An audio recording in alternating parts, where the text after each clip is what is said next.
Hello दोस्तों, किसी भी चैप्टर को अच्छे से पढ़ने और समझने के लिए उसमें का जो कठिन शब्द है उसके अर्थ को जानना बहुत ज़रूरी है। इसलिए हम किसी भी चैप्टर को पढ़ने से पहले उसमें का जो कठिन शब्द है उसके अर्थ को जानेंगे, ताकि उस चैप्टर में जो भी कुछ कहा गया है वो सब कुछ हमें आसानी से समझ में आ जाए और उसके साथ ही सब्जेक्टिव, ऑब्जेक्टिव, सारांश, भावार्थ ये सभी हमको समझ में आ जाए। इस वीडियो में हम हिंदी के काव्य खंड का जो सबसे पहला चैप्टर है कड़बक, उसके कठिन शब्दों के अर्थ जानेंगे। इसके बाद हम इसके जो लेखक है मलिक मोहम्मद जायसी, इसका परिचय करेंगे और उसके बाद जो कविता है कड़बक उसके अर्थ को हम अच्छे से जानेंगे। इसके बाद आपका इसमें का सब्जेक्टिव, ऑब्जेक्टिव सब कुछ तैयारी हो जाएगा यदि आप इसे अच्छे से समझ लेते हैं तो आइए वीडियो को शुरू करते हैं। तो सबसे पहले है मलिक मोहम्मद जायसी में से। मलिक मोहम्मद जायसी में से आप पढ़िएगा तो सबसे पहला कठिन शब्द आएगा उत्तरार्ध।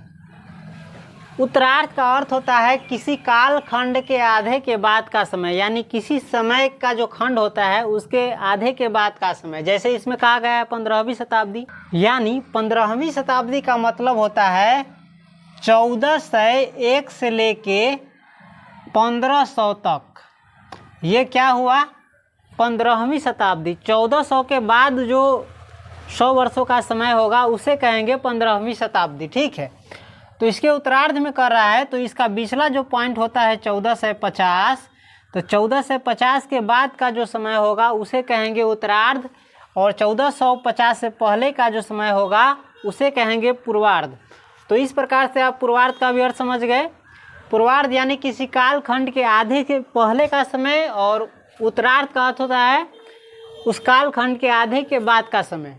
तो इस प्रकार से आप उत्तरार्ध का अर्थ समझ गए, पूर्वार्ध का अर्थ समझ गए। इसके बाद है अव्याहत। अव्याहत का अर्थ होता है बिना विरोध के या बिना बाधा के, बिना रोक रुकावट के। उसके बाद है प्रेम आख्यान। प्रेम आख्यान का मतलब होता है लव स्टोरी, और उसको हिंदी में कहते हैं प्रेम कहानी। उसके बाद है चौपाई। चौपाई का अर्थ होता है 4 चरण का एक प्रसिद्ध मात्रिक छंद, जिसके प्रत्येक चरण में 16 मात्राएं होती है। आपको हम इसे किताब पर समझा देते हैं। ये जो आप कड़बक देख रहे हैं, सॉरी ये नहीं, ये जो आप कड़बक देख रहे हैं यही चौपाई है। ठीक है, ये 4 चरण में होता है। एक चरण ये है, एक नैन कवि मोहम्मद गुनी, सोई बिमुहा जई कवि सुनी, चांद जैस जग विधि अवतारा, दिन कलंक की निहा उजियारा। ये जो है एक चरण हुआ, और ये दूसरा चरण हुआ, और ये तीसरा चरण हुआ, और ये जो आप लास्ट में देख रहे हैं एक ही लाइन, ये और ये दोनों मिला के एक चरण है। ठीक है, ये सब 2 ही लाइन में अड़ता, लेकिन ये जो नीचे वाला ये जो नीचे का आप देख रहे हैं ये थोड़ा बड़ा है, इसलिए इसको नीचे उतार दिया गया। ठीक है, जबकि यह है एक ही चरण। तो इस प्रकार से आप जान गए चौपाई में 4 चरण होता है और इसमें 16 मात्राएँ होती है। 16 मात्रा किसे कहते हैं एक बार देख लीजिए। यहाँ से जो यहाँ तक आप देख रहे हैं, यहाँ पूर्ण विराम जो आया है, यहाँ तक गिनेंगे 1 मात्रा। उसी प्रकार से यहाँ से यहाँ गिनेंगे दूसरा मात्रा। इसी प्रकार से आप पूरा गिनिएगा ना तो आपको पता चल जाएगा कि मात्रा किसे कहते हैं और इसमें कितने मात्रा है। तो इस प्रकार आप जान गए चौपाई जो है 4 चरण में होता है और इसमें 16 मात्राएँ होती है। आप गिनिएगा ना तो पता चलेगा 1 2 3 4 5 6 7 8 9 10 11 12 13 14 1 15 और एक है 16। तो चौपाई में 16 मात्रा होते हैं। ठीक है, तो इस प्रकार आप चौपाई समझ गए। इसके बाद है दोहा। दोहा 4 चरणों वाला होता है, जो आप सुने होइएगा। कबीर के दोहे, रहीम के दोहे आप सुने होइएगा। जैसे बुरा जो देखकर मैं चला, बुरा न मिलिया कोई, जो मन खोजा आपना, मुझसे बुरा न कोई। ये भी 4 चरणों में होता है। जैसे बुरा जो देखकर मैं चला, यहाँ तक एक चरण हुआ। बुरा न मिलिया कोई, यहाँ 2 चरण हुआ। जो मन खोजा आपना, यहाँ तीसरा चरण हुआ। और मुझसे बुरा न कोई, ये चौथा चरण हो गया। इस प्रकार से आप चौपाई भी समझ गए और दोहा भी समझ गए। उसके बाद है कथा वृत्तों।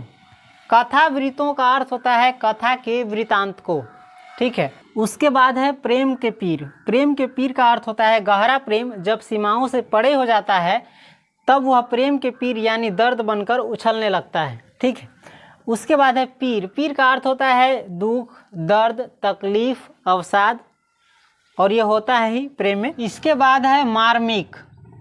मार्मिक का अर्थ होता है दुखी करने वाला या हृदय को भेदने वाला, हृदय विदारक, या मर्म स्पर्शी यानी हृदय को छू लेने वाला। उसके बाद है परिणति। परिणति का अर्थ होता है परिणाम तक या आखिरी तक या अंतिम बिंदु या अंतिम चरण तक।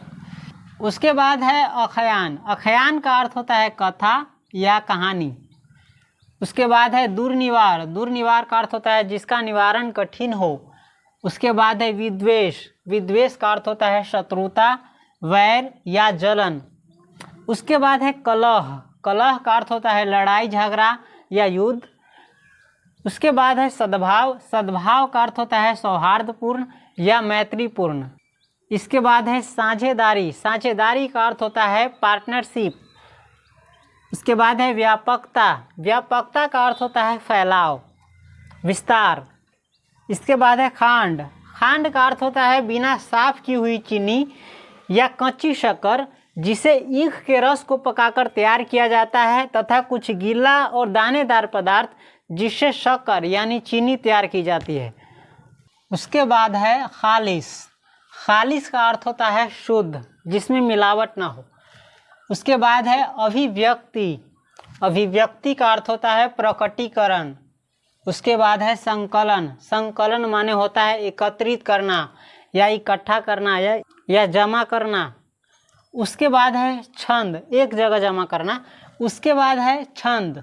छंद का अर्थ होता है वर्ष, इसको इंग्लिश में वर्ष कहते हैं। मात्राओं का निश्चित मान जिनके अनुसार पद की रचना होती है। यानी छंद क्या है? छंद मात्राओं का निश्चित मान है जिसके अनुसार पद की रचना होती है। पद यानी कविता की या गीत की।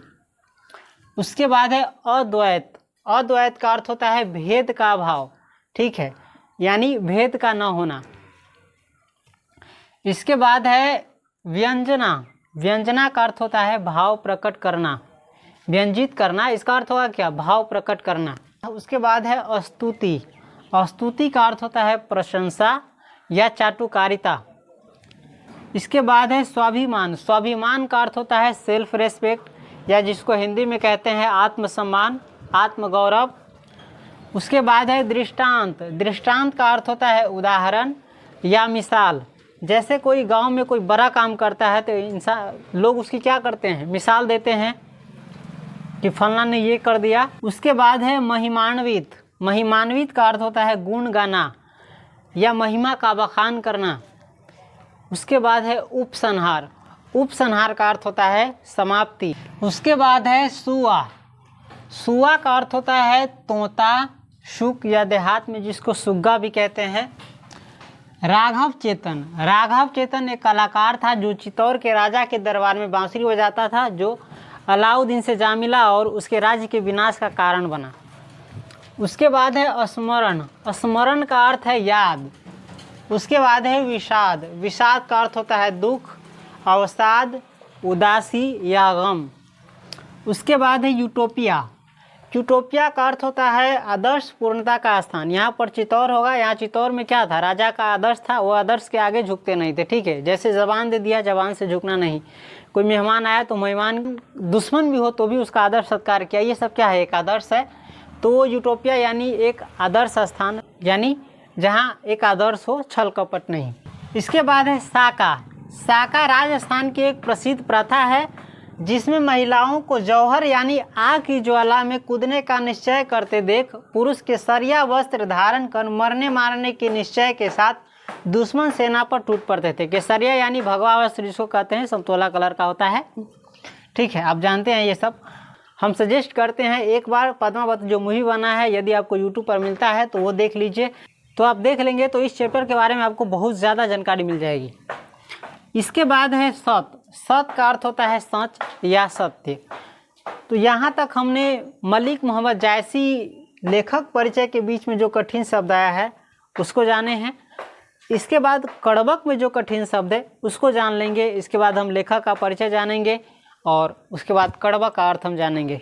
इसके बाद कड़बक में से है गुणी। गुणी का अर्थ होता है गुणी या गुणशाली, जिसके पास गुण हो, बहुत ज़्यादा गुण हो, उसी को कहते हैं गुणी। उसके बाद है सोई। सोई का अर्थ है वही। इसके बाद है जेई। जेई का अर्थ है जिसने। उसी प्रकार से जैस। जैस का अर्थ है जैसा। उसके बाद है जग। जग को कहते हैं संसार, दुनिया या सृष्टि, इसी को जग कहते हैं। एक पीने वाला जग होता है, उसको नहीं। उसके बाद है विधि। विधि का अर्थ है ईश्वर, विधाता या भगवान, ठीक है। अवतार। अवतार का अर्थ है अवतरण दिया या जन्म दिया या धरती पर उतारा। उसके बाद है दिन। दिन का अर्थ है दिया। उसके बाद है सूझा। सूझा का अर्थ है देखा। उसी प्रकार से उवा। उसी प्रकार से उवा का अर्थ है उदित होना यानी उदय होना। जैसे सूर्योदय होता है ना, उसी प्रकार से उवा का अर्थ है उदित होना। उसके बाद है सुख। सुख का अर्थ है शुक्र, शुक्र नामक तारा। इसके बाद है नक्तनहमहा। नक्तनहमहा का अर्थ होता है नक्षत्रों के मध्य। जब हम इसको समझाएंगे करवक को तो उसमें हम ये सब बताएंगे। इसी प्रकार से है जौ लही। जौ लही का अर्थ है जब तक। उसके बाद है अम्बही। अम्बही का अर्थ है आम में। डाब। डाब का अर्थ होता है डिभी। आम जब देखते होइएगा मजरता है तो मजरने से पहले डिभी फेंकता है उसमें से, उसी को कहते हैं डाब। त्रिशूल। त्रिशूल का अर्थ है त्रिशूल, जिसे शंकर भगवान जी रखे रहते हैं। उसके बाद है घड़ी। घड़ी का अर्थ होता है घड़िया या घड़िया, जिसमें सुनार कोयले की आग सुलगाकर सोने को तपाकर खरा बनाता है। जिसमें कोयले की आग सुलगा करके क्या करता है, सोने को उसमें तपाता है, दिपाता है और उसे खरा बनाता है यानी शुद्ध बनाता है। उसके बाद है कलंक। कलंक का अर्थ होता है कोयला। यहाँ पर वो कलंक नहीं है, यहाँ पर कलंक का अर्थ है कोयला। उसके बाद है कांच। कांच का अर्थ होता है कच्ची धातु या कच्चा सोना, ठीक। कड़ा। कड़ा का अर्थ होता है खरा या कड़ा या कठोर। खरा का अर्थ यानी जिसमें मिलावट न हो। उसके बाद है निर्मल। निर्मल का अर्थ होता है मैल से मुक्त। निर्मल का अर्थ होता है मैल से मुक्त यानी साफ सुथरा, जिसके मन में कोई छल कपट नहीं है, उसका मन क्या है, निर्मल है। पानी का अगर कहिएगा तो पानी जो आपको जिसके अंदर का भी चीज़ आपको दिख जाए, उसके पेंदी में क्या है ज़मीन पर, तो पानी क्या है, बिल्कुल साफ़ है, वो निर्मल है। पानी के अंदर क्या है वो भी दिख जाए तो उसको कहेंगे निर्मल पानी। उसी प्रकार से इंसान का जो मन है उसमें अगर छल कपट नहीं है तो क्या है, निर्मल है। उसके बाद है प्रेम। प्रेम का अर्थ होता है प्रेम। उसी प्रकार से आगे है पीर। पीर का अर्थ होता है पीड़ा, दुख, तकलीफ, ठीक है। जैसे वो पीड़ा से छटपटा रहा है, पीड़ा बहुत प्रकार की होती है, सबसे बड़ी पीड़ा होती है प्रेम की। इससे ज़्यादा दुख तकलीफ किसी में नहीं मिलेगा, जिंदगी में नहीं मिलेगा। उसके बाद है रकत। रकत का अर्थ है रक्त यानी खून। उसके बाद है लेई। लेई का अर्थ है गोंद, जिससे हम किसी चीज़ को साटते हैं, ठीक है। जैसे हम जिस प्रकार से आटा का लेई बनाते हैं ना, छठ उठ में साटते हैं, उसी प्रकार से कभी यहाँ रकत के लिए यानी रक्त के लेई से, ठीक है। रक्त यानी खून से जोड़ जोड़ करके, रक्त से जोड़ जोड़ करके। उसके बाद है मकू। मकू का अर्थ है मुझे। उसके बाद है कीर्ति। कीर्ति का अर्थ है कीर्ति। इसके बाद है केई। केई का अर्थ है किसने। बेचा का अर्थ है बेचना या बेचा। इस प्रकार से आप इस सभी शब्दार्थ को याद कर लीजिएगा ताकि कड़वक पाठ को समझने में आपको कोई दिक्कत नहीं हो। और यदि आप पाठ को अच्छे से समझ लेते हैं तो उसके सब्जेक्टिव, ऑब्जेक्टिव, सारांश, भावार्थ सब कुछ कंप्लीट हो जाता है। और यदि आप अच्छे से नहीं पढ़ते हैं तो 12 गो डाली पर वो आते रहिए, कभी ऑब्जेक्टिव, कभी सब्जेक्टिव, कभी सारांश, चाहे कुछ भी। इसीलिए किसी भी चीज़ को अच्छे से समझ जाइए, उसमें का हर चीज़ समझ में आ जाएगा, ठीक है। इसलिए चैप्टर को अच्छे से समझिए, अच्छे से पढ़िए। और यदि आपको कोई दिक्कत है तो हम क्या लाए कमेंट कीजिए, हम अवश्य उसको सॉल्व करने की कोशिश करेंगे।